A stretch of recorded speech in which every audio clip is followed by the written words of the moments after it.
मौज में रहो, बी हैप्पी।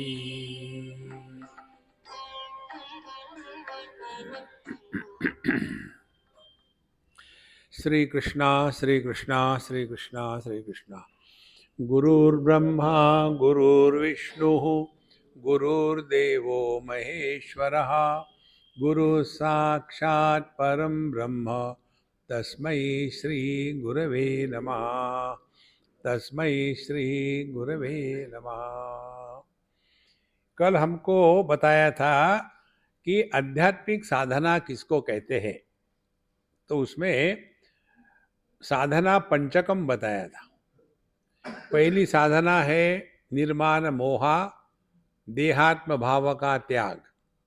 दूसरी साधना है जित संग दोषा, दोषा खाना बंद करो, पराठे खाया करो। गलत कंपनी में रहने से आदमी की बुद्धि भ्रष्ट हो जाती है। देखो, इसीलिए हम हर चीज को चूज करते, कंपनी को भी चूज करना है। गलत, जैसे कोई सी कंपनी, कई लोग आर्ग्यूमेंटेटिव होते हैं, तो जो बहुत आर्ग्यूमेंट करते हैं उनसे दूर रहो, राम राम करके निकल जाओ। कई लोग बड़े जिद्दी होते हैं, उनके मुंह कभी नहीं लगना। देखो, कई लोग बहुत ही आलसी होते हैं, उनसे दूर भागो। तो जित संग दोषा। अध्यात्म नित्या, दो बातें बताई थी, भगवत गीता का नित्य अध्ययन और अपने मन का ध्यान रखना, मन की क्वालिटी कैसी है। चौथी बात थी विनिवृत्त कामा। हमको यदि अपनी जीवनी लिखनी हो तो हम क्या लिखेंगे?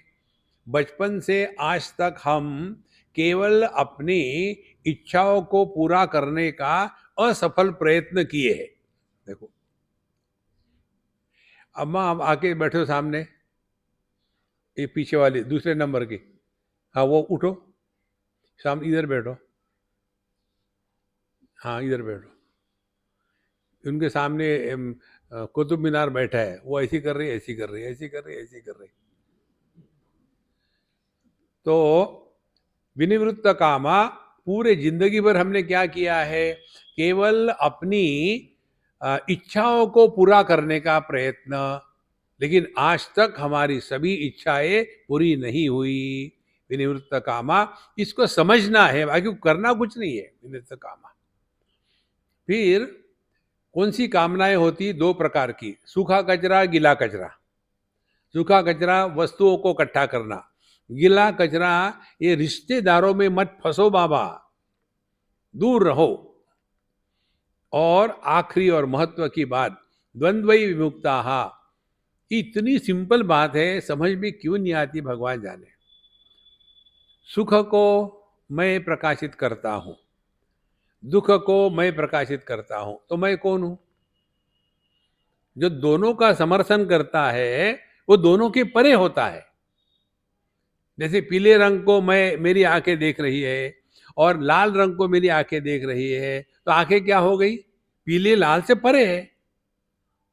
इन दोनों रंगों का मेरे आंखों पर कोई परिणाम नहीं।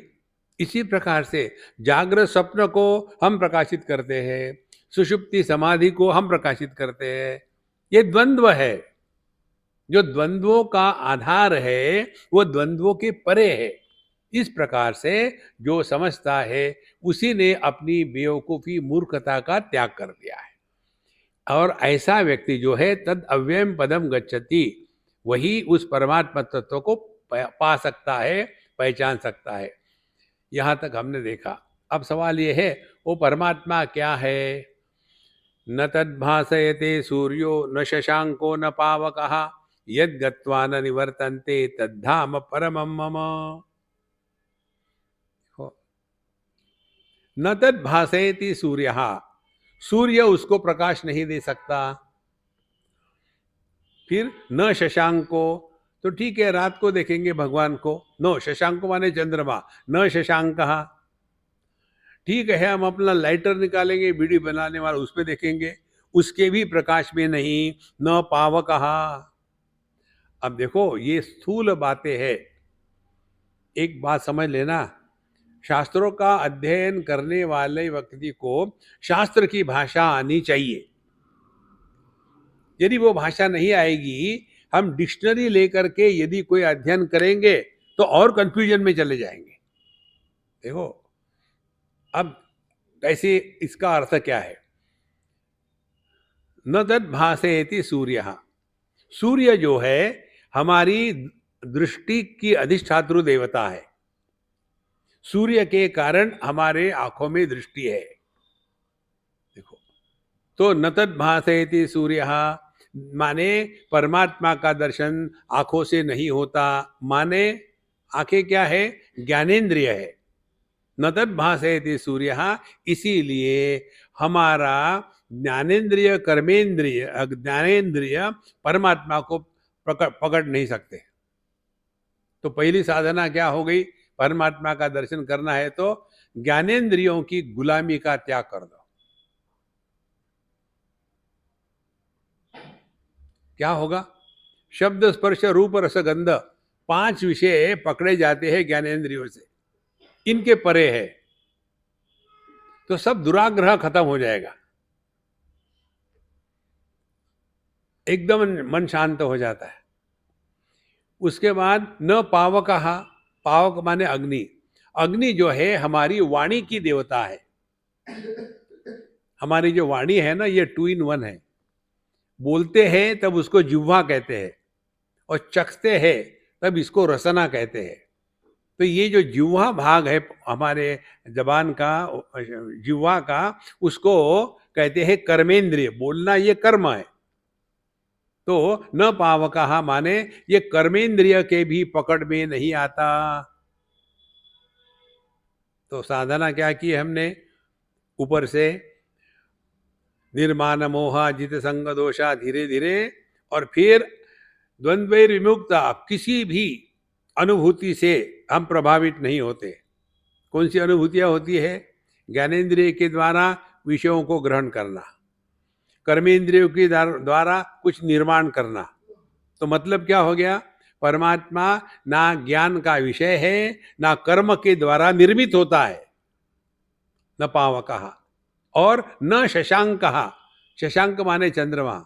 चंद्रमा हमारे मन की देवता है।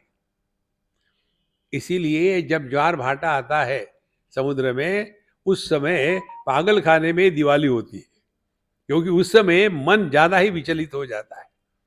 माने क्या होगा? न शशांकः, यह परमात्मा जो हमारा स्वरूप है वो हमारे मन का भी विषय नहीं है।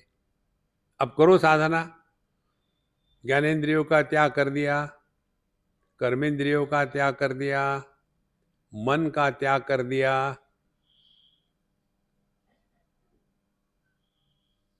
तो जहां आप हो वो आपका स्वरूप है।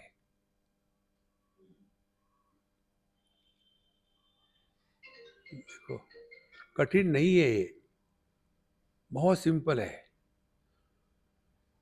विषयों से हटे, उदाहरण के लिए आंखें, आंखों से विषयों से हटे, रूप रंग से हटे तो कहाँ गए? आंखों में आ गए। इंद्रियों से हटे तो कहाँ आ गए? मन में आ गए। मन से हटे तो कहाँ आ गए? मय में आ गए। मय से हटे तो कहाँ आ गए? चेतना में आ गए। चेतना से हटे तो कहाँ आ गए? चैतन्य में आ गए। त्यागे नहीं किए अमृतत्व मानसु। एक एक का त्याग करना, करना कुछ नहीं है। यद गत्वा न निवर्तन्ते, और इस स्वरूप को जीवन में केवल एक बार पहचानना है। एक बार। यद गत्वा न निवर्तन्ते तद धाम परमम मम, वो हमारी असलियत है, वो हमारा परम धाम है। इसके आगे और कहीं नहीं जाना। सी, इंद्रियेभ्यः परा ह्यर्था अर्थेभ्यश्च परम मना, मनसस्तु परा बुद्धि बुद्धिरात्मा महान परा, महतः परम अव्यक्त अव्यक्तात् पुरुष परः पुरुषान्न परम किंचित सा काष्ठा सा परागति। यही बात यहाँ कहते हैं, परमात्मा के परे और कुछ नहीं है, केवल परमात्मा मात्र है। देखो, धीरे धीरे समझ में आता है।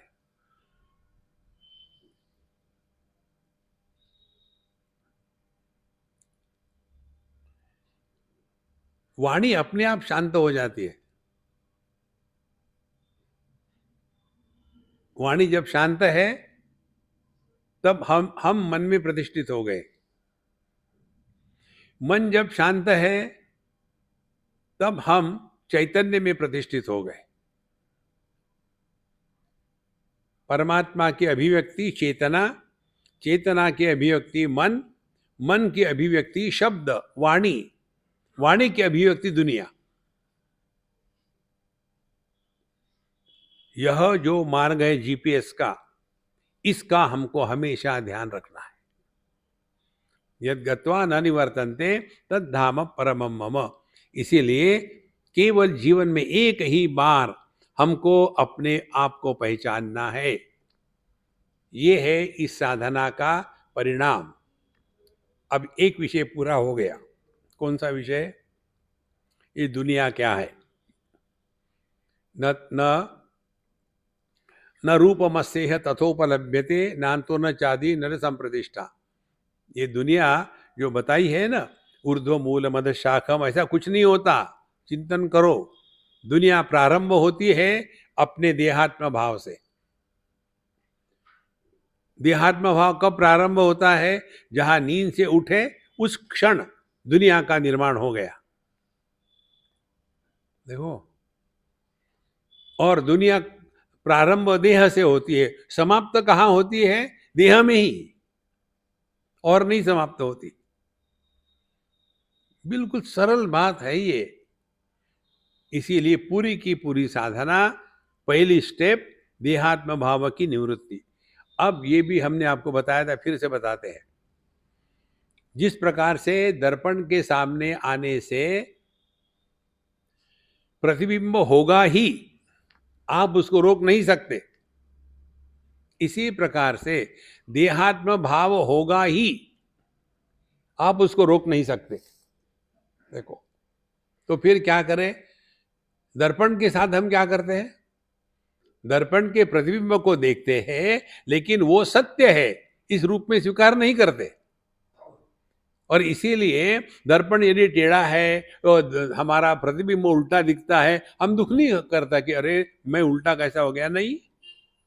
इसी प्रकार से देहात्म भाव ये समस्या नहीं है, देहात्म भाव को सत्य मान करके चलना ये समस्या है। देखो, जैसे जैसे ये बात समझ में आ जाती है, व्यक्ति फिर अगली स्टेप लेता है जीवन की साधना में। पहली स्टेप क्या है? पहली स्टेप ये है कि हम अपने जीवन के दुख के लिए अन्य को बदनाम करने में एक्सपर्ट है। हम सभी वैसे ही करते हैं। मैं यदि पत्नी हूं तो मेरे दुख का कारण मेरा पति है। मैं यदि सास हूं तो मेरे दुख का कारण मेरी बहू है। मैं यदि बाप हूं तो मेरे दुख का कारण मेरे बच्चे हैं। बिल्कुल सिंपल गणित है।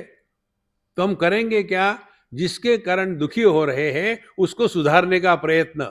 आज तक कोई किसी को नहीं सुधार सका। जहां भगवान कृष्ण फेल हो गए, दुर्योधन, दुशासन और धृतराष्ट्र को समझाते समझाते आप सफल हो गए। दूसरों को समझाते हैं अपना उद्धार करो।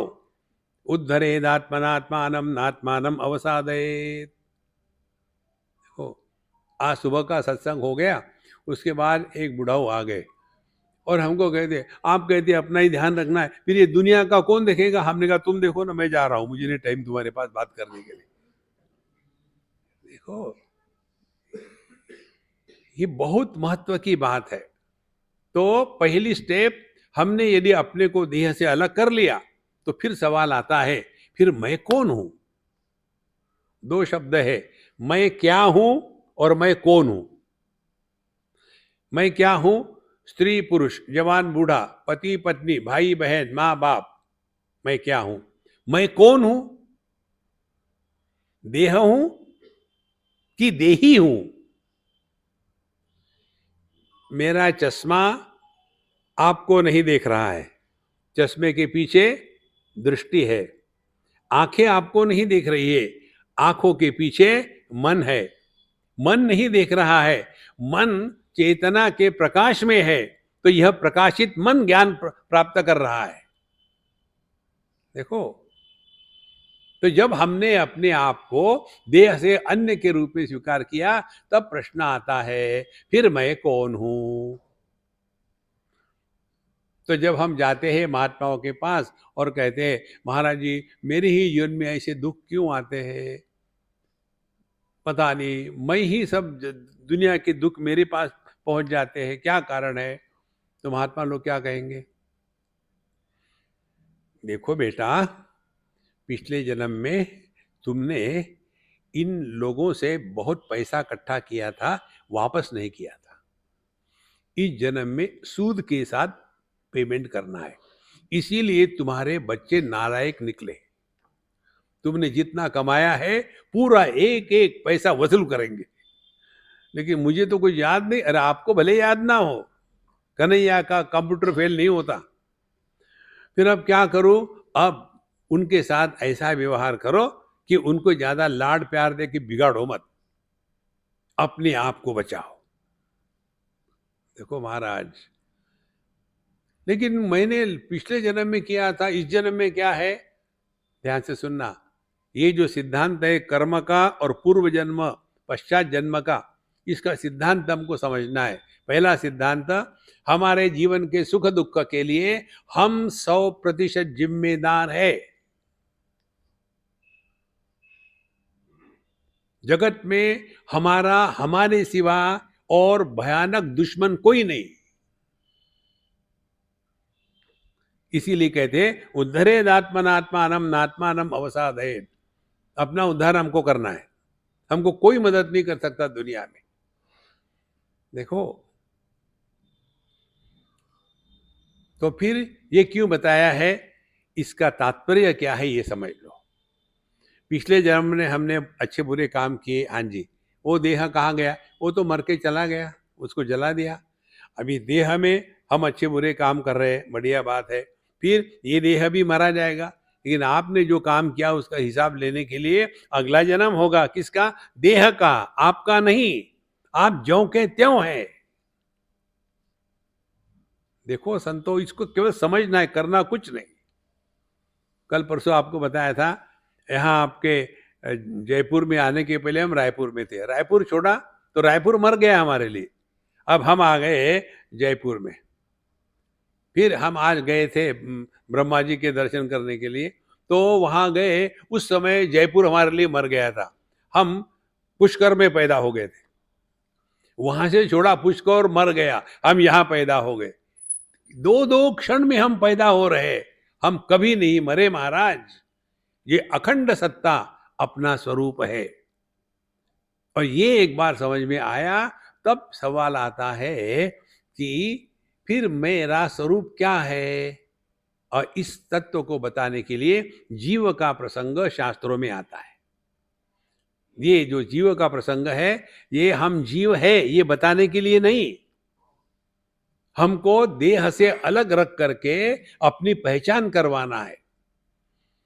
ममैवांशो जीवलोके जीवभूत सनातनः मनश्शष्टानीन्द्रियाणि प्रकृतिस्थानि कर्षति शरीरं यदवाप्नोति यच्चाप्युत्क्रामतीश्वरः गृहीत्वैतानि संयाति वायुर्गन्धानि वाशयात् श्रोत्रं चक्षुस्पर्शनं च रसनं घ्राणमेव च अधिष्ठाय मनश्चायं विषयानुपसेवते उत्क्रामन्तं स्थितं वापि भुञ्जानं वा गुणान्वितं विमूढ़ा नानुपश्यन्ति पश्यन्ति ज्ञानचक्षुषा।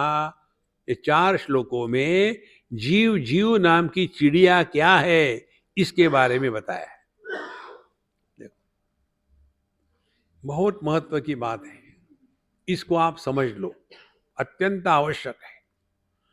जितना देहात्म भाव का त्याग आवश्यक है, उतना ही ये आवश्यक है कि हम कौन है। तो हमको बताया जीव है। अब ये जीव क्या है उसका यहां वर्णन आता है। मम एव अंशः, भगवान कहते हैं मेरा ही एक अंश इस जीवलोक में जीव बन करके आता है। पहले मैं सिंपल ट्रांसलेशन बताता हूं, फिर डीपली बताता हूं। मेरा ही एक अंश इस जीवलोक में जीव बन करके जीवभूतः और सनातनः, ये हमेशा ऐसा ही था, इसका कोई आदि अंत नहीं है। फिर यहाँ आने के बाद भगवान का अंश जीव बन गया। फिर आने के बाद क्या करता है, उसके पास मनःषष्ठानि इंद्रियाणि, उसके पास इंद्रिय होते हैं और छठवा मन। ये 6 इंद्रियों के द्वारा प्रकृति स्थानिकर्षति, फिर ये इंद्रियों और मन के द्वारा वो प्रकृति में खींचा जाता है। अच्छा, उसके बाद क्या करता है फिर वो जीव, फिर कहते हैं शरीरम यदवाप्नोति यच्चाप्युत्क्रामति ईश्वरः। फिर ये जीव को उसके कर्मों के अनुसार जैसा जैसा देह है वो उसको देह प्राप्त हो जाता है।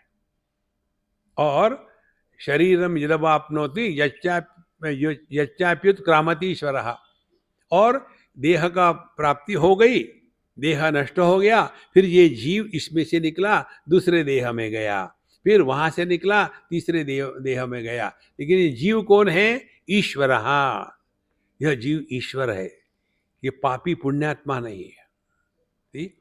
और फिर इसीलिए क्या करता है, गृहीत्वैतानि संयाति वायुर्गंधानि वाशयात। फिर अपने जो जितने ज्ञानेन्द्रिय मन बुद्धि इत्यादि है उसको लेकर के वो एक देह से दूसरे देह में प्रवेश करता है।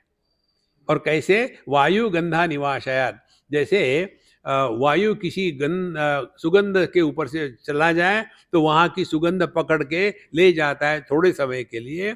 इसी प्रकार से यह जीव सभी ज्ञानेन्द्रिय इत्यादियों को लेकर के एक देह से दूसरे देह में प्रवेश करता है। उसके बाद क्या क्या? श्रोत्रम चक्षुस्पर्शनम च रसनम घ्राणमेव च अधिष्ठाय मनश्चायम विषयानुपसेवते। फिर ये पांचों ज्ञानेन्द्रिय और मन इसको लेकर के दूसरे देह में गया और फिर वहां फिर विषयों का भोग करना शुरू कर देता है। ये ऊपर ऊपर का अर्थ है। देखो, गहराई इसकी समझनी है। इसकी गहराई नहीं समझने के कारण यही प्रश्न 1000 बार आता है, स्वामी जी मरने के बाद क्या होता है? पब्लिक खुश होती है। नहीं, हमारा क्या होता है? तुम जिंदा हो तब कुछ नहीं हुआ, तो मरने के बाद क्या होने वाला है? देखो कहां फंसे हैं हम। आपने यदि भगवत गीता का अध्ययन किया है तो आपको दुखी होना और मरना अलाउड नहीं है। कोई नहीं मरता।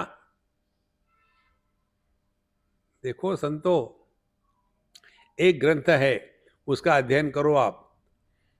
उस ग्रंथ का नाम है सनद सुजातीयम। उसमें इतना स्पष्ट बताया है कि मृत्यु असंभव है। देखो, जैसे समझो कार है, उस कार के सब पुर्जे अलग कर दिए तो कार मर गई क्या? और फिर उन्हीं पुर्जों को इकट्ठा कर लिया तो क्या कार का नया जन्म हो गया? सिद्धांत यह है, जो वस्तु पुर्जों से इकट्ठी होती है और पुर्जे अकलने का निकल जाती है, ना तो उसका जन्म होता है ना तो वो मरती है। हम पंच महाभूतों से बने हैं। मर गया देह माने क्या? ये जहां से उधारी ली थी उधारी वापस चली गई। पैसा इकट्ठा करके मांग मांग के अमीर बने और सब उधारी वापस दे दो गरीब बने। देखो महाराज, इसीलिए यह जो देह है ये केवल पंच महाभूतों में विलीन हो जाता है। पृथ्वी तत्व में देह चला गया, पानी पानी तत्व में गया, अग्नि अग्नि में गया, हवा हवा में चली गई, और जो आकाश इस देह में देह ने धारण करके रखा था वो आकाश खाली हो गया दूसरे देह के लिए। कोई नहीं मरता यहां। अब दूसरी बात आती है, जीव। जीव भी नहीं मरता, क्योंकि पिछले जन्म में था, इस जन्म में है, अगले जन्म में रहेगा, तो कौन मरा? मरने भी नहीं देते, बिल्कुल नहीं। और आगे चले जाओ, परमात्मा जो हमारा स्वरूप है उसमें मृत्यु असंभव है। मृत्यु नाम की वस्तु दुनिया में नहीं है। देखो संतो, तो ये जो बताते हैं ये कहानी क्या है? अब इसके गंभीरता में और सूक्ष्मता में हम प्रवेश करेंगे। अपने मन को एकदम पक्का पकड़ के रखो, भागो मत इधर उधर। मम एव अंशः। अनंत का क्या होता है अंश? क्या हम ऐसा कहेंगे? आकाश कहता है मेरा ही एक अंश पूर्व दिशा बना है, मेरा ही एक अंश पश्चिम दिशा बना है, मेरा ही एक अंश उत्तर दिशा बना है, मेरा ही एक अंश पश्चिम दक्षिण दिशा बना है। क्या ये दिशाएं आकाश का अंश है क्या? तो सिद्धांत क्या हो गया? अनंत का अंश नहीं हो सकता। अनंत में अंश कल्पित किया जा सकता है। पहले हमारे 1 रुपए में 64 अंश होते थे, 64 पैसे। वो रुपया वही है, अब उसकी दूसरी कल्पना करी। क्या कि अब हमारे 1 रुपए में 100 पैसे हो गए। कल्पना है ये। अनंत को आप डिवाइड नहीं कर सकते। Infinite divided by anything continues to be infinite. तो भगवान जब कहते हैं मेरा ही एक अंश जीव बन गया, अब ये जीव को आप अपने जीवन में उतारो। मैं परमात्मा हूं, मेरा एक अंश पुत्र बन गया जब मैं अपने पिता के सामने होता हूं। मेरा दूसरा अंश पति बन गया जब मैं अपने पत्नी के सामने होता हूं। मेरा एक अंश पिता बन गया जब मैं अपने पुत्र के सामने होता हूं। तो क्या मेरे 3 अंश निकल गए क्या बाहर? दुखी कौन हो रहा है? मैं कभी दुखी नहीं होता। पुत्र कभी सुखी नहीं होता बाप के कारण। पति का सुखी होने का सवाल ही नहीं। और बाप भी सुखी नहीं होता बच्चे के कारण। आदमी कभी दुखी नहीं होता। तो जैसे एक ही आदमी अनेक प्रकार से उपाधियों को धारण करने के कारण अनेक कहा जाता है, लेकिन वो बंटता नहीं। देखो, अब एक बात और आगे कर लो। ये पति को आप डिफाइन करना चाहोगे तो पति किसको कहते हैं? देखो, प्रतिबिंब पर आ जाओ। प्रतिबिंब को हमको डिफाइन करना है तो क्या कहेंगे? हमारा चेहरा, दर्पण दोनों एक दूसरे के सामने आए तो फिर दर्पण में हमारे चेहरे का प्रतिबिंब पड़ा। तो प्रतिबिंब को कहने के लिए 3 वस्तु की आवश्यकता है। एक तो हमारा मुख कमल, दूसरा दर्पण और तीसरा दर्पण में हमारे चेहरे का प्रतिबिंब। ये 3 मिलकर के प्रतिबिंब बनता है। और ये तीनों में सत्य क्या है? यदि दर्पण के सामने हमारा चेहरा नहीं आया तो प्रतिबिंब नहीं होगा। दर्पण के सामने चेहरा आया तो प्रतिबिंब होगा। दर्पण को यदि हटा दिया चेहरे के सामने से तो क्या वह प्रतिबिंब दर्पण के साथ चला जाता है कहीं? क्या हो गया उस प्रतिबिंब को? तो कभी था ही नहीं। इस पर चिंतन करो संतो। देखो, एक कथा आती है महाभारत में। एक शेर था और वो शेर एक कुएं के पास गया। बोरवेल नहीं, बड़ा कुआं। और वहां जाकर के उसने झांक के देखा, पानी में उसका प्रतिबिंब पड़ा। और उसने सोचा, अरे वहां दूसरा शेर है। और फिर जोर से आवाज करी तो कुएं से फिर वैसी ही आवाज आई। वो प्रतिबिंब का भी चेहरा वैसा ही दिख रहा था। कोई तो भी जरूर है वहां। और उसके प्रति गुस्सा करके उस शेर ने उस कुएं में लगाई छलांग। छलांग लगाने के बाद क्या वो प्रतिबिंबित चित्र को खा सकेगा? जो कहानी शेर की है वही हमारी है। हम दुखी होते हैं प्रतिबिंब रूप से। सुषुप्ति अवस्था में हम ना माँ होते हैं ना पिता होते हैं, ना भाई होते हैं ना बहन होते हैं, ना स्त्री होते हैं ना पुरुष होते हैं। ना यहाँ होते हैं ना वहां होते हैं, ना अब होते हैं ना तब होते हैं, लेकिन होते जरूर है।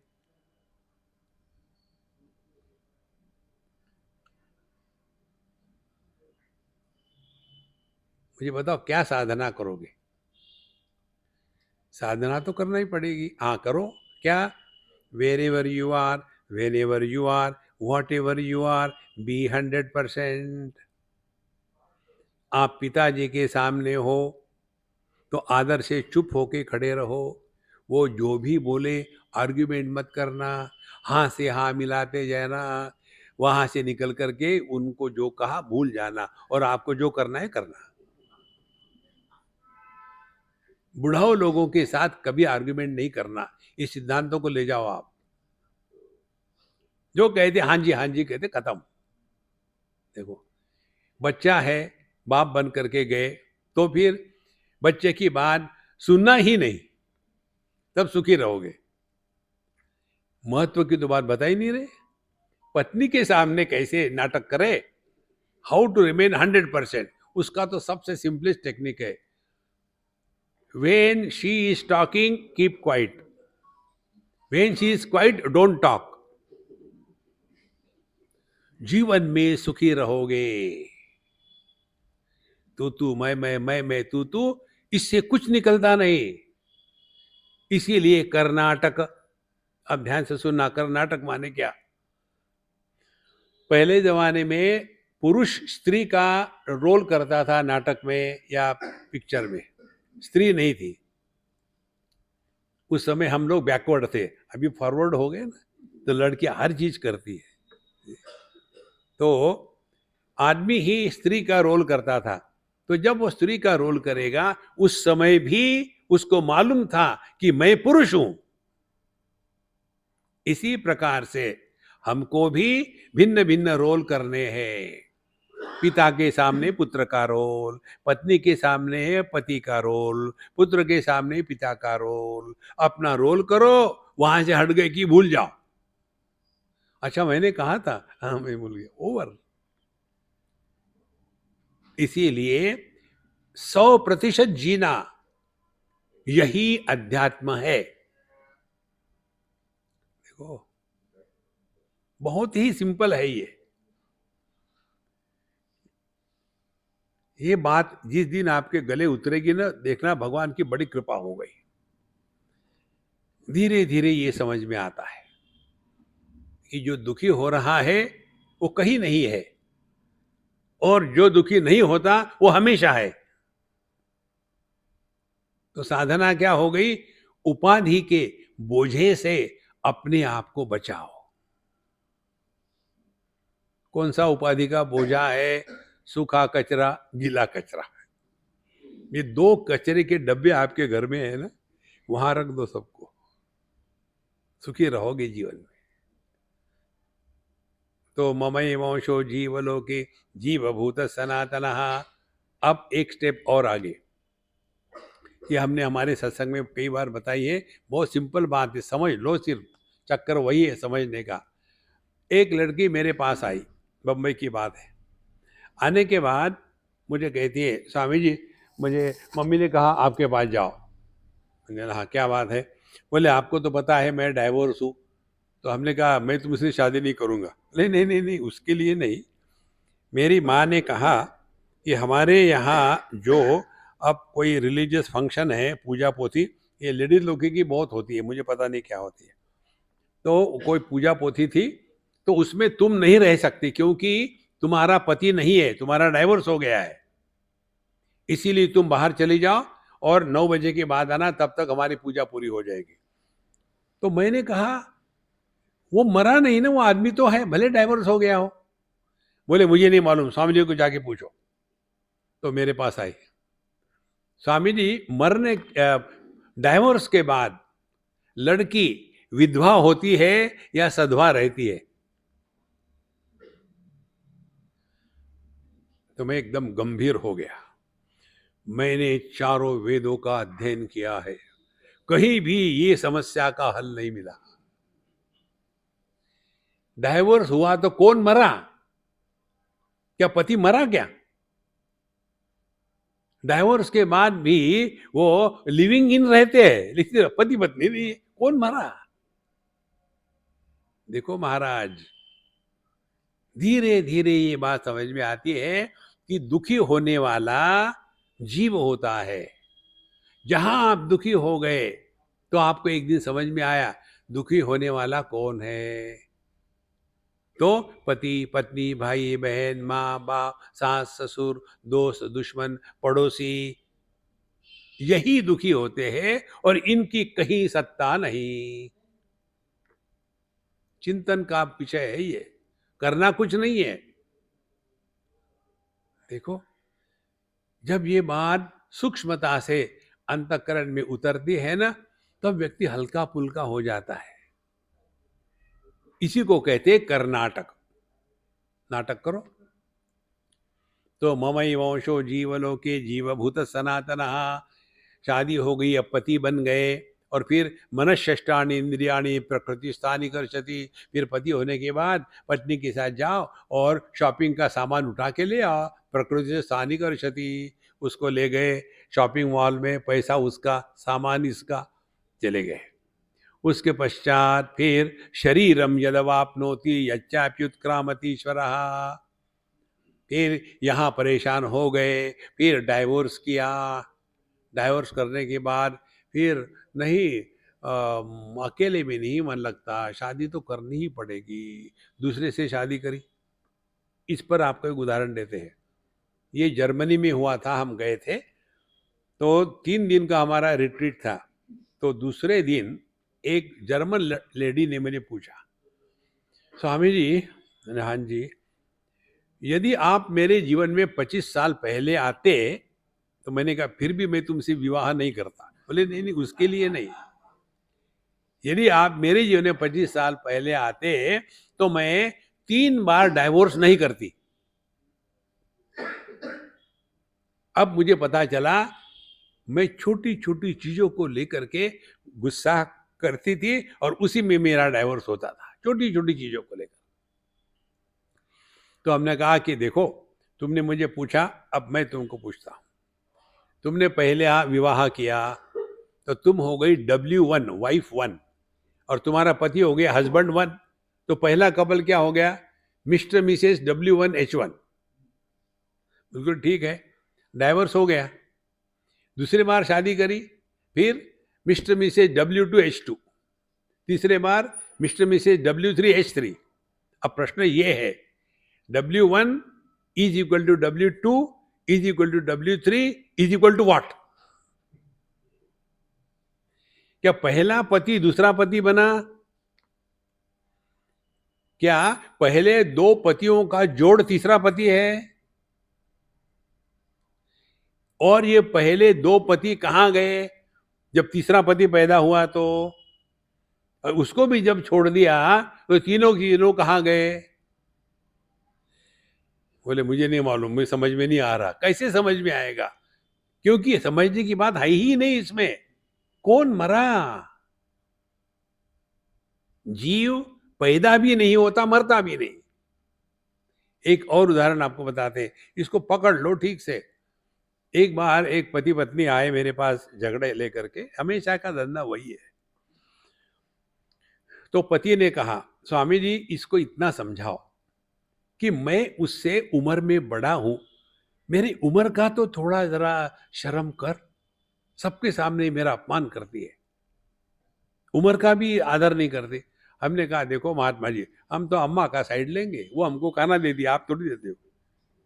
क्यों? हमने बताया, बताओ आपकी शादी अलग अलग हो गई कि साथ साथ हो गई? माने ऐसा है कि पहले आपकी शादी हो गई बाद में उसकी हो गई? नहीं, दोनों की शादी एक ही समय हुई है ना। हाँ, तो पति पत्नी की उम्र हमेशा उतनी ही होती है। स्त्री पुरुष की उम्र भिन्न होगी, पति पत्नी की उम्र उतनी ही होती है। बोले फिर? हमने कहा तुम्हारे कितने हो गए शादी हो करके? बोले 15 साल हो गए। हमने कहा और 4 साल धीरज रखो, फिर क्या 19 साल पूरे हो जाएंगे। टीनेज हमेशा झगड़े करते हैं। 15 साल टीनेज है ना, झगड़ा करेंगे। 19 साल के बाद अब ठीक है, ध्यान से सुनना, बुढ़ापे में कोई भी पति पत्नी एक दूसरे के साथ प्रेम के कारण नहीं रहते, प्रेम सूख जाता है। साथ में रहते हैं केवल समझदारी के कारण। जीवन में समझदारी आवश्यक है। ये प्यार व्यार मैं क्या जानू रे, कुछ नहीं होता है प्यार पूर, इसमें मत फंसो कहीं। आई लव यू लिख करके फाड़ के फेंक दो, कोई मतलब नहीं इसको। समझदारी आवश्यक है।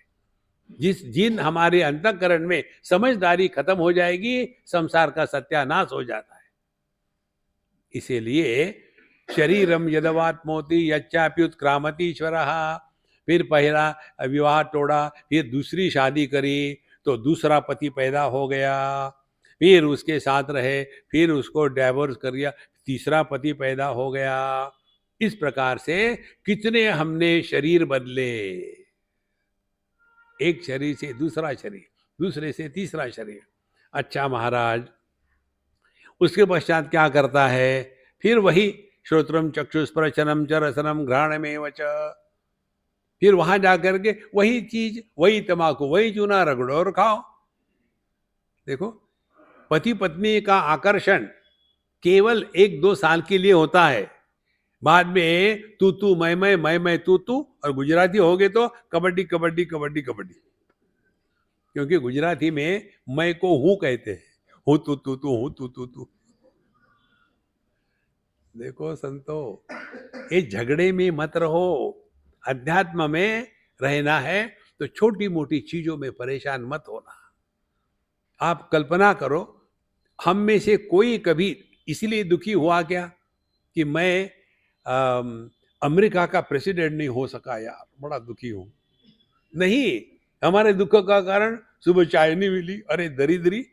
स्टैंडर्ड के लिए तो दुखी हो जाओ, दुख का कारण सुबह चाय नहीं मिली।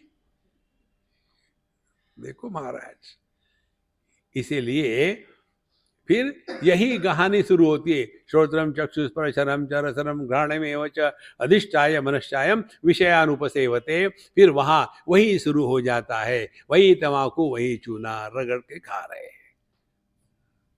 धीरे धीरे आदमी उसमें इतना लुप्त हो जाता है कि जीवन केवल भोगमय है, फिर निकल नहीं सकता उसमें से। देखो, अच्छा ये सब कहानी बता दी, ये जीव एक शरीर से दूसरे शरीर में जाता है। अब उस कहानी का कंक्लूजन करते हैं। उत्क्रामंतम स्थितम वापि भुंजान वा गुणावितम विमूढ़ा नानुपश्यन्ति। अब ये जो जीव है, ये एक शरीर में प्रवेश करता है। देखो, बड़ी सुंदर सुंदर कहानियां आती है भागवत में भी इसकी। जीव प्रवेश करता है, उपनिषद में आता है, ऐतरेय उपनिषद में भगवान ने ये सारी सृष्टि निर्माण करी, गधे घोड़े बैल खेच खच्चर सब निर्माण किए, फिर भी उनको प्रसन्नता नहीं हुई, तो वो बड़े परेशान रहे। ब्रह्मा जी, आज हम वहीं से जाके आए, वो हमको बता रहे थे, बड़े परेशान रहे कि इतनी दुनिया निर्माण करे लेकिन प्रसन्नता नहीं हुई। तो ब्रह्माणी आई और ब्रह्माणी ने कहा, ए जी, मैं कुछ सजेस्ट करूं? हर एक पति को लगता है पत्नी बेवकूफ है, और इस पर मैं सहमत हूं। हाँ जी, हर एक पति की जो समझ है ना कि पत्नी बेवकूफ है, निश्चित बेवकूफ होती है। वो बेवकूफ नहीं होती तो इस बेवकूफ से शादी कैसी करती? हाँ, फिर ठीक है। देखो, इतनी सिंपल बात है महाराज, कठिन नहीं है, ज्यादा गंभीर मत होना। तो शादी शरीर में पैदा हुए, फिर बढ़े, तो उपनिषद का विषय है। कहते हैं कि यह जो दुनिया निर्माण करी ब्रह्मा जी ने, फिर भी वो प्रसन्न नहीं हुए। तो ब्रह्माणी कहती है, ए जी, मैं बताऊं क्या कैसे दुनिया निर्माण करते हैं? तुमको क्या आता है? हर एक पति को यही लगता है कि पत्नी बेवकूफ होती है, तुमको क्या आता है? बोले, देखो जी, घड़ी बंद हो तो भी दिन में 2 बार ठीक टाइम देती है। बोले हाँ ये तो ठीक है, तो मैं भी कुछ बता सकती हूँ। बोले बताओ क्या? बोले तुम अपने जैसा कोई क्यों नहीं बनाते, लेकिन एक सर वाला। तुम्हारे 4 सर सीसीटीवी के लगते हैं मुझे, जहां भी जाओ दिख रहा है मेरे तरफ। हाँ बोले ये बात बढ़िया है। और फिर ब्रह्मा जी ने मनुष्य को बनाया। मनुष्य का देह बनाने के बाद फिर उनके दिमाग में प्रश्न आया, ये तो बना तो दिया मैंने, लेकिन जब तक मैं उसमें प्रवेश करूंगा नहीं और कैसा भोग का आनंद होता है वो नहीं लूंगा, तो ये किसके लिए बनाया मैंने? तो मुझे प्रवेश करने दो। और सीमानम विदार्य प्राविशत, फिर उसने ऊपर से खोपड़ी खोली और उसमें भगवान ने प्रवेश किया। तो भगवान का देह में प्रवेश, उसी को कहते हैं जीव। अब ध्यान से सुनो, इसका तात्पर्य अर्थ क्या है। हमारा चेहरा दर्पण में कैसे प्रवेश करता है? Think, it is an entry without entrance. दिखता है कि हमने या हमारे चेहरे ने दर्पण में प्रवेश किया है, लेकिन प्रवेश नहीं होता। इसी प्रकार से परमात्मा का हमारे देह में प्रवेश वैसा ही है जैसा हमारा दर्पण में होता है। देखो महाराज, तो फिर ये जीव बनने की कहानी चलती रहती है। फिर ये जीव बनने के बाद फिर ये एक देह में गया, वहां उसने अच्छे बुरे कर्म किए और उस कर्म का फल फिर उसको भुगतने के लिए दूसरा जगह देह में प्रवेश करना पड़ेगा। फिर वहां उसने अच्छे बुरे कर्म किए, फिर एक और देह मिला। अब ध्यान से सुनना, कर्म के कारण कर्म फल या कर्म फल के कारण कर्म, पहले क्या है? देखो, पहले जीव है बाद में कर्म है, या पहले कर्म है बाद में जीव है? क्योंकि बिना कर्म के जीव का जन्म हो ही नहीं सकता। देखो, ये बड़ी सुंदर सूक्ष्म गांठ है। इससे निकलने के लिए एक उपाय है, कार्य कारण मिथ्या। इस चक्कर में कभी मत पड़ो, ये ऐसा क्यों हो रहा है, इसमें से निकल जाना है। इसीलिए भगवान कहते हैं, उत्क्रामतम स्थितम वापि भुंजानम वा गुणान्वितम। यह जीव देह में प्रवेश करता है, सुख दुख का भोग करता है और फिर वहां से निकल करके दूसरे देह में जाता है। ये जो कहानी है, अब उसका उत्तर कहते, विमूढ़ा नानुपश्यन्ति। बेवकूफों को इसका अर्थ समझ में नहीं आता। माने पहले उन्होंने क्या किया, पूर्ण जगत का वर्णन किया। ऊर्ध्वमूलमदशाखम अश्वत्थम प्राहुरव्ययम छंदांसि यस्य पर्णानि यस्तं वेद स वेदविद। अधश्चोर्ध्वं प्रसृता तस्य शाखा गुणप्रवृद्धा विषयप्रवाला। अधश्च मूलान्यनुसंततानि कर्मानुबंधीनि मनुष्यलोके। पूरा का पूरा जगत का निर्माण बता दिया। और फिर कहते हैं, न रूपमस्येह तथोपलभ्यते नान्तो न चादिर्न संप्रतिष्ठा। ये जगत नाम की वस्तु कहीं है ही नहीं। अरे राम, इतना बताया, सब खत्म हो गया, खत्म हो गया। फिर अब जीव की कहानी बताई। मम इमोशो जीवलोके जीवभूत सनातना उत्क्रामंतम सिदम वापि भुंजानम वा गुणान्वितम। यहाँ तक की पूरी कहानी बताई जीव की। जीव पैदा होता है, फिर वो मरता है, फिर पैदा होता है, फिर मरता है, फिर पैदा होता है। और यहाँ कहते हैं, इस कहानी का अर्थ विमूढ़ा नानुपश्यन्ति। विमूढ़ माने जिन्होंने मूर्खता में डॉक्टरेट करी है, उनको विमूढ़ कहते हैं। बिल्कुल सिंपल बात है। एक आज हम गए थे, तो हमको एक सज्जन ने प्रश्न पूछा था। बोले स्वामी जी, आपके एक सत्संग में आपने कहानी बताई थी, वो कहानी मुझे समझ में नहीं आई। कहानी ये थी, हमने कहा वो जो कहानी है ना, वो महाराष्ट्र के एक बड़े संत हो गए एकनाथ महाराज, उन्होंने वो लिखा है गांव की भाषा में। वहां लिखा है, एक कांटा, उसके कोने पर 3 गांव थे। 3 गांव में से 2 गांव में एक भी नहीं था आदमी, और तीसरे गांव में कोई जाता ही नहीं था। उस गांव में, इन गांवों में 3 कुम्हार थे। एक पैदा नहीं हुआ था और एक मर गया था। फिर उन्होंने 3 मटके बनाए, 2 कच्चे थे और एक पका ही नहीं था, और वो मटके लेकर के बेचने गए मार्केट में। बीच में 3 नदियां पड़ी, 2 में पानी नहीं था, एक सूखी थी, और उन्होंने नाव लेकर के उस मार्केट में पहुंचे और फिर वहां उन्होंने तीनों मटके बेच दिए। उसके बाद उनको 3 रुपए मिले, 2 खोटे, एक चलता ही नहीं था। आ गई कहानी समझ में? देखो महाराज, ऐसी ये जीव की कहानी है। बिल्कुल सिंपल बात है, ना कुछ हुआ ना कुछ होने वाला है।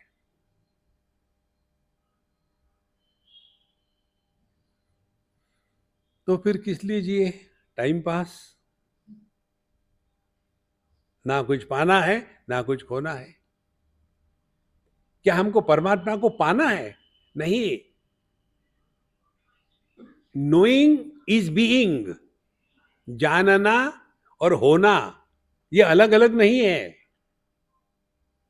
देखो, ये वस्तु है, इसको मैं जानता हूं, तो यहां होना और जानना अलग अलग है। लेकिन मैं हूं और मैं हूं, ये मैं जानता हूं, ये दोनों साथ साथ है, अलग अलग नहीं है। तो जिस ज्ञान में होना और जानना एक होता है, वह अपना स्वरूप है। देखो, knowing is being. You cannot be without knowing and you cannot know without being. तो विमूढ़ा नानुपश्यन्ति। लेकिन जो इसमें फंसे हुए दुनिया में, पिछला जन्म, ये जन्म, अगला जन्म, पाप पुण्य, धर्म अधर्म, स्वर्ग नरक, ये कहानियां हमको इस मार्ग पर लाने के लिए है। वो सब आवश्यक है। जैसे बच्चे जो छोटे होते हैं तो उनको सिखाने के लिए अनेक हम लोग सपोर्ट लेते हैं। तो 2 और 2 4, तो कैसे? अब बच्चों को क्या मतलब है उससे? तो फिर उनको चॉकलेट अच्छा लगता है तो टीचर चॉकलेट लेके आती है, फिर बच्चे खुश, चलो आज चॉकलेट मिलने वाले हैं। फिर दिखाते हैं, देखो इसको कहते हैं 1 चॉकलेट। बच्चों का ध्यान चॉकलेट पर है, वो कहते हैं 1 चॉकलेट, एकदम शिफ्ट हो गई। देखो, इसी प्रकार से ये जो बाकी की बातें हैं, धर्म करो, बड़ों का आदर करो, मंदिर में जाओ, घंटे बजे, सब आवश्यक है। जिंदगी भर यदि हम कहेंगे हम KG2 में ही रहना चाहते हैं, क्यों? हमको वो मिस बहुत अच्छी लगती है। बच्चे कहते हैं ना, हमको मिस अच्छी लगती है, हम नहीं जाएंगे दूसरे क्लास में, इसी में रहेंगे। नहीं रे बाबा, तू बड़ा हो गया, उठ अभी। इसी प्रकार से कर्म कर्म कर्म, इनफ ऑफ इट। कर्म के द्वारा अंतःकरण शुद्ध होता है। ध्यान से सुनना, यदि अंतःकरण शुद्ध हुआ तो उसके क्या लक्षण है? उसके लक्षण है आत्म जिज्ञासा, कि मैं कौन हूं, कब तक ये करता रहूंगा, क्या जिंदगी इसी में बीता नहीं है? कस्त्वम को हम कुतमायाता कामे जननी को में ताता। फिर आदमी एकदम अंतर्मुखी हो जाता है। क्या हमको अपने जन्म का अनुभव है? किसी को नहीं। ये भी बात बड़ी सुंदर है। किसी की भी पत्रिका देख लो आप, किसी की भी पत्रिका में उनका जो टाइम ऑफ बर्थ होता है ना, वो कभी भी राउंड फिगर नहीं होता। 7:31, 9:52। सिर्फ 2 ही ऐसे जन्म हैं जो राउंड फिगर में हुए, भगवान कृष्ण, भगवान राम। 12 बजे दिन को, 12 बजे रात को। देखो, तो मैं एक बार था कहीं किसी कारण से, तो मैंने उस नर्स से पूछा, मैंने, अम्मा मेरा वो काम तो हो गया, लेकिन मेरे जनरल नॉलेज के लिए मैं पूछना चाहता हूँ। क्या पूछना चाहते हैं?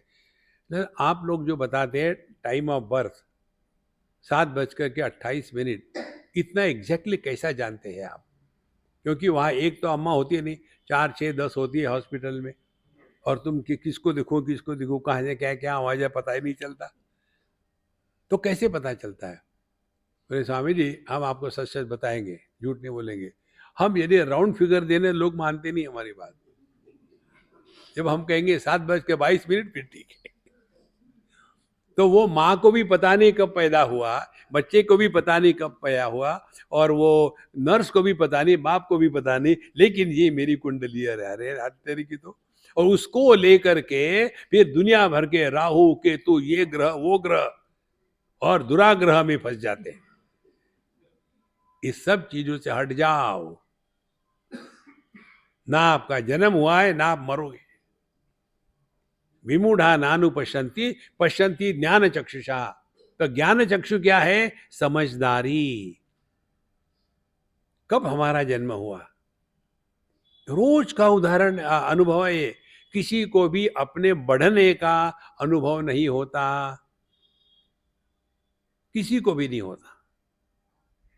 हम तो वही है। जब कोई छोटा बच्चा आकर के आपको कह दे ना कि aunty, don't call me aunty, call मी दीदी, और बच्चे की दृष्टि तो आंटी हो गई नहीं है, लेकिन उसकी दृष्टि से मैं दीदी हूं। उसी प्रकार से एक छोटा बच्चा कहता है दादाजी चलो ना जल्दी, सबके सामने दादाजी मत कहा करो, अंकल कहा करो। अरे बूढ़ा हो, आधा तो पहुंच गया वहां, और अंकल कहो। कारण क्या है? किसी को भी अपनी बढ़ने का अनुभव नहीं आता। देखो तीसरी बात, ज्यादा से ज्यादा बुढ़ाओ लोगों का ये होता है कि can you believe what is my age? तो तुम्हारी उम्र होगी 3, 3.5 साल की। नहीं नहीं नहीं, ऐसा कैसा? क्योंकि ऐसे प्रश्न बच्चे ही पूछते हैं, बुढ़ाओ नहीं पूछते। बुढ़ाओ को उसका बड़ा अभिमान होता है। बताइए बताइए, भी हो सकता है। मैंने एक बुढ़ाओ से करा था, नहीं देखो आपकी उम्र है, यू आर 81 years यंग। जब मैंने ऐसा कहा तो वो कूद गया। पहली बार जिंदगी में किसी ने मेरा आयु एग्जैक्टली बताया है। Yes I am 81 years young. अरे बुढ़ाओ, तुम अपने को भले यंग कहो, दुनिया तो बुढ़ाओ कहेगी ना। कारण क्या है? दुनिया क्या देखती है? शरीर। और हम क्या है? शरीर नहीं है। देखो, अपने इस स्वरूप की तरफ ध्यान दो और मौज में रहो। विमूढ़ा नानु पश्यंती पश्यंती ज्ञान चक्षुषा। इसीलिए जीव किसको कहना है? ये तीनों की खिचड़ी जो है वो जीव है। तो पुरुष, पत्नी और पत्नी के लिमिटेशन में पुरुष की अभिव्यक्ति, ये तीनों को मिलाकर के पति पैदा होता है। इसमें से सत्य क्या है? पुरुष या पति में सत्य है पुरुष। यदि पुरुष नहीं है तो पति नहीं हो सकता, यदि पत्नी नहीं है तो पति नहीं हो सकता, लेकिन पुरुष जो का त्यों बना रहेगा। इसीलिए सिद्धांत क्या हो गया? औपाधिक अनेकता प्रतीत होती है, सत्य नहीं होती। देखो, और यदि हमने किसी को प्रतीति के रूप में स्वीकार कर लिया है तो उसका क्या प्रभाव होगा? चिंतन कर का विषय है। ज्ञान चक्षु हम खोल रहे हैं आपकी। जिसको हम देखते हैं लेकिन मालूम है कि वो सत्य नहीं है, तो उसके प्रति हमारी क्या रिएक्शन होगी? एक, हम उसको चाहेंगे नहीं, उसको लेकर के मन में प्राप्त करने की इच्छा नहीं होगी। जैसे मृगजल या मृग तृष्णा, हम जानते हैं it is just an appearance, doesn't exist. इसीलिए कभी ये नहीं सोचते कि मृग तृष्णा एक बोतल लेके चले जाए और इसका एनालिसिस करे, नहीं। इसी प्रकार से जब ये समझ में आता है ना, ये पति पत्नी भाई बहन माँ बाप ये केवल व्यावहारिक है, सत्य आप हो। तो फिर क्या करें? कर्नाटक, सबसे बड़ा आध्यात्मिक उपदेश कर्नाटक है। यही हमारे शास्त्रों की अंतिम उपदेश की स्थिति है। दुनिया क्या है? रामलीला, कृष्ण लीला। लीला माने सब होता हुआ दिखता है, होता कुछ नहीं। आप लोग रामायण सुने हो, पढ़े हो ना? जब निकले भगवान राम चित्रकूट से 13 साल के बाद, फिर उन्होंने सीता माँ को कहा कि तुम अपने रूप को अग्नि में छिपा दो और जेरॉक्स कॉपी लेकर के बाहर आ जाओ। तो सीता माता ने अपने स्वरूप को अग्नि में छिपा दिया और जेरॉक्स कॉपी बाहर आ गई। ये बात दोनों की सिवा किसी को पता नहीं थी, लक्ष्मण जी को भी पता नहीं थी। और फिर आगे भगवान राम, बीच में जेरॉक्स कॉपी, पीछे लक्ष्मण जी। जिस सीता जी को रावण ले गया था वो जेरॉक्स कॉपी थी। लेकिन भगवान राम ने कैसा नाटक किया? मेरी सीता कहाँ गई, कैसा होगा, हे कृष्णा, हे रामा, हे ओ रोना धोना शुरू कर दिया। कितना नाटक चल रहा था। और जब सब काम खत्म हो गया, जब वहां से निकले, तो उन्होंने फिर दूसरा क्या किया? देखो, मैं तुमको नहीं ले जा सकता, तुम्हारी परीक्षा लेना चाहता हूं, अग्नि परीक्षा। माने क्या? जेरॉक्स को जला दो, ओरिजिनल ले आओ। कुछ हुआ नहीं, लेकिन कितना मजा आया। ये दुनिया ऐसी ही है, इसको ज्यादा सीरियस होकर के मत लेना। हम यहां जीवन को सेलिब्रेट करने के लिए आए। We are not here to calibrate. मुझे क्या मिलेगा? कुछ नहीं मिलेगा। See, we are here on a vacation. जहां भी आप वैकेशन पर जाते हो, वहां दुखी होते हैं क्या? क्या यार, बड़ा वैकेशन पर आ गए? नहीं, मस्त रहो, चुस्त रहो, स्वस्थ रहो, व्यस्त रहो। देखो, नहीं तो वहां भी गए। एक उदाहरण देते आपको। एक हमारे मित्र, हम गए शायद शिमला या कहीं गए थे। वो, उनकी पत्नी और उनके 2 बच्चे और हम कार में बैठ के गए। वहां पहुंचने के पश्चात शाम हो गई थी, 4-5 बजे। तो हम लोग बैठे, चाय पानी बना रहे थे कोई। हमारे मित्र कहते, स्वामी जी जरा अब मैं जरा काम करके आता हूँ, आप बैठो बाद में। हाँ ठीक है। तो फिर वो गए और वापस लौट के आए।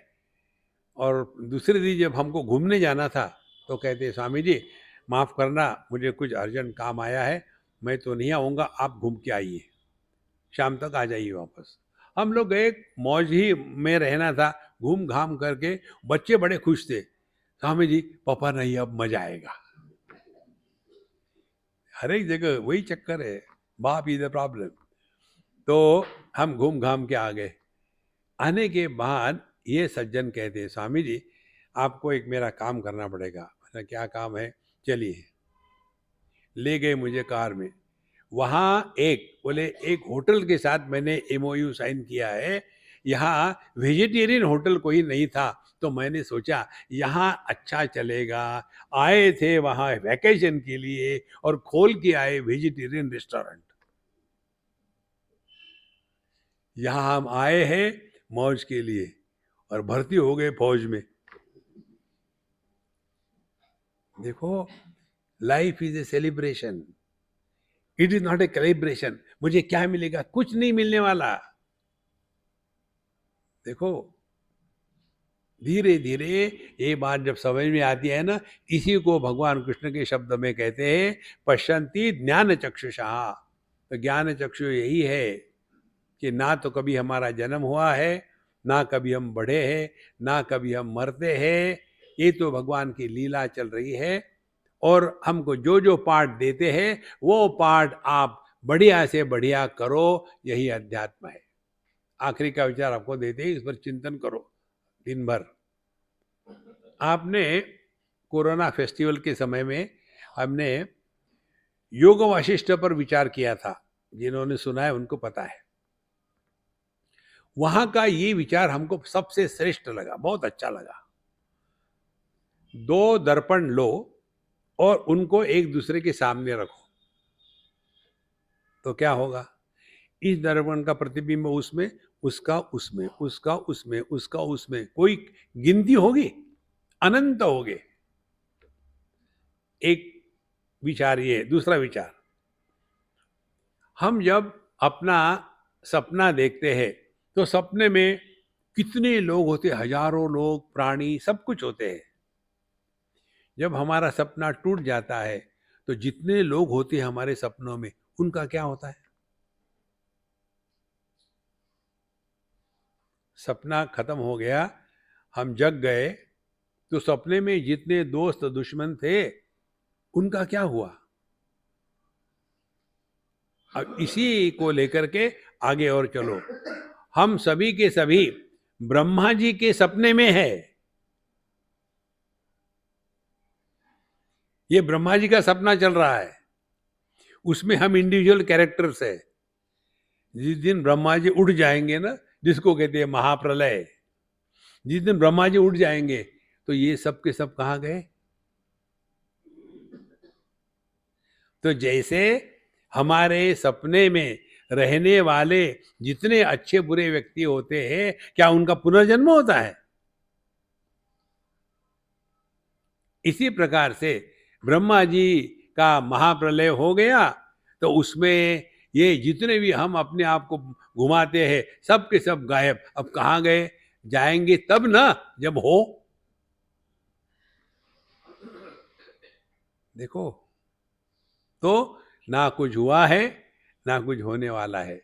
तो यहाँ टाइम पास करो, मौज में रहो, बाकी कुछ नहीं। जो व्यक्ति अन्य के कारण दुखी होता है वो महाबेवकूफ होता है।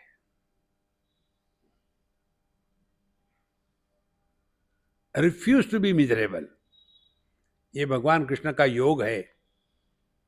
तम विद्या दुख संयोग वियोगम योग संनितम स निश्चयन योक्तव्य योग अनिर्विण्ण चेतसा। जीवन में आने वाले दुख से दुखी नहीं होना, ये सबसे श्रेष्ठ योग है। केवल फिगर की फिक्र करके ये हाथ उधर खा, ये मत खाओ, वो मत खाओ, हड्डी बन करके घूमो दुनिया में, ये योग नहीं है, ये बीमारी है। योग ये है आप प्रसन्न रहो, इससे बढ़ करके और कुछ बात नहीं दुनिया में। Give it a try and be happy. ओम पूर्णमदः पूर्णमिदं पूर्णात् पूर्णमुदच्यते पूर्णस्य पूर्णमादाय पूर्णमेवावशिष्यते। ओम शांति शांति शांति। हरि ओम। श्री गुरुभ्यो नमः। हरि ओम।